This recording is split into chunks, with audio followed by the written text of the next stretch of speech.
welcome back to my channel. This weekend is Patriot Day, or September 11th, and I wanted to share some picture books with you to help your students understand the enormity, the impact of this day 20 years ago, because none of them were alive at that time, but this is such an important day in our now history that they should know about and recognize. And I know that it's a hard thing to talk about, especially for us teachers who were alive during that time, who remember where we were on that day. And I think that picture books can make a huge difference in explaining the story in a way that students will understand. So I have 6 books for you to share with your students that explain what September 11th was and why it's an important day in our country's history. But first, if you're new here, my name is Sarah, and I show up every Sunday night with read aloud tips and book ideas for you to take into your classroom right away. If that sounds like something you're interested in, give this video a thumbs up and hit that red subscribe button down below so that you don't miss a video. Now, normally my videos are upbeat and fun and sometimes silly, but this one is going to be a little bit more serious for obvious reasons. But I want to share some powerful books with you for September 11th. The first book that I have is kind of a good introduction to the Twin Towers for students. They might not know what the Twin Towers were, and so The Man Who Walked Between the Towers will give them some insight into the importance of them in the New York City skyline. So this is a beautifully told story of a man who walked a high wire between the Twin Towers in 1974, just before they were finished being built. In this story, a young French aerialist feels drawn to walking the tightrope wire between the 2 towers, and he thinks about how free and amazing it would be to be up so high in the sky doing what he loves best. So with the help of some friends, while the towers are being constructed, he sneaks up to the top of the towers and they construct a tightrope wire between the 2 towers.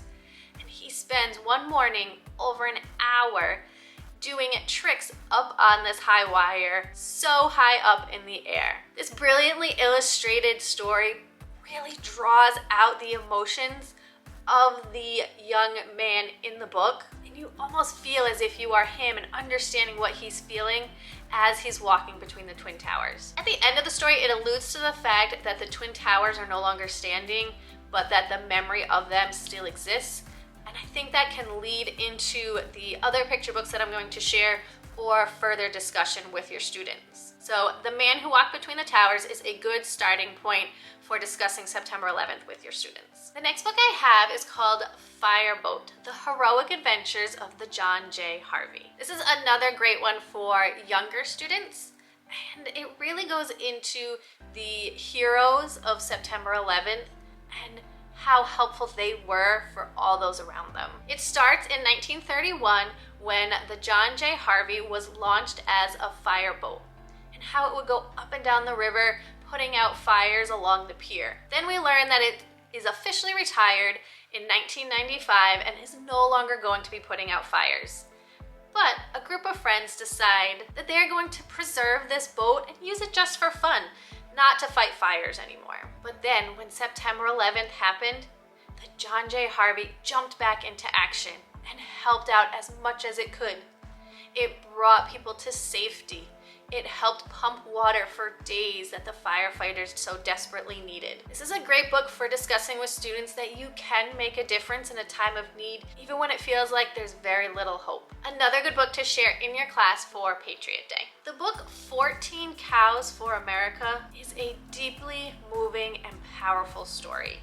It almost brought me to tears as I was reading it by myself, so be prepared for that. In this book, we learn that to heal a sorrowing heart, to give something that is dear to your own. This book is based on the true story of a Maasai tribe in Kenya who give 14 cows, which are a sacred and valuable animal in this culture, to America after the events of September 11th. This book is a great starting point for conversations with your students about helping others in their time of need. This is definitely a powerful book to share with your students, and will definitely have an impact, especially on your older readers. So this is a great one, especially for upper elementary. And speaking of upper elementary, I also have a middle grade novel to share with you. Usually I stick to just picture books, but I thought I would throw this one in as well because I think it'll make a great read aloud for your 5th, 6th, 7th grade students. This one is called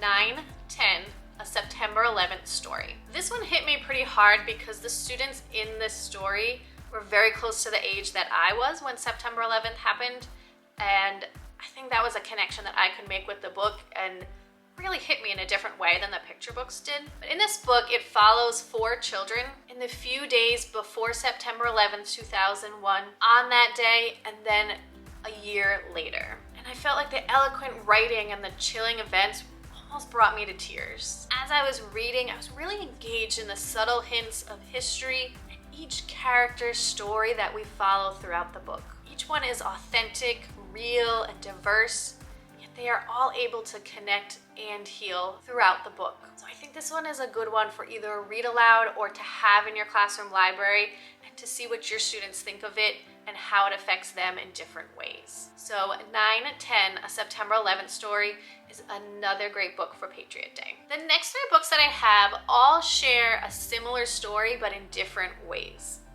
Each one is about a Callery pear tree that had been planted in the plaza underneath the Twin Towers. And after September 11th happened, days later, this pear tree was found barely alive beneath all of the rubble. It was then transported to a nursery in the Bronx where it was replanted and taken care of and miraculously regrew all of its limbs and came back to life. 10 years later, it was brought back to ground zero and planted again. This tree is known as the survivor tree, and each of the 3 books that I'm going to share with you all have to do with the survivor tree.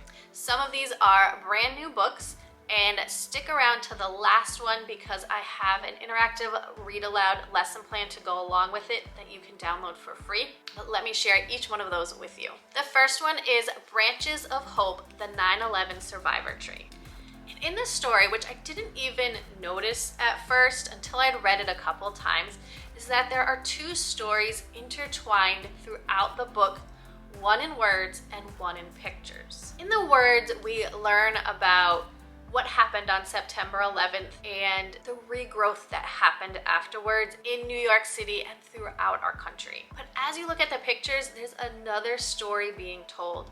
It's of a young girl. She was only 3 years old when September 11th happened. And we see her watching the events on TV, and she's building with blocks and her own blocks tumble down. Then we watch her grow up, and we also learn that her uncle was a firefighter and one of the heroes of September 11th, 2001. He gives her fire department gear, and we see her wearing it as a child, wearing the hats and the firefighter gear. And then on the 20th anniversary, we see her as an adult, and she is now a firefighter beside her uncle. And so these 2 stories that are intertwined throughout this book show how the survivor tree's strength and regrowth echoed that of our nations. So this book, the words are simple, but I think it can have a powerful effect both on younger students and older students as well, and can lead to some important conversations about both of the stories that are being told and how they are connected. The next book that I have is so brand new that I wasn't even able to get a copy for the video.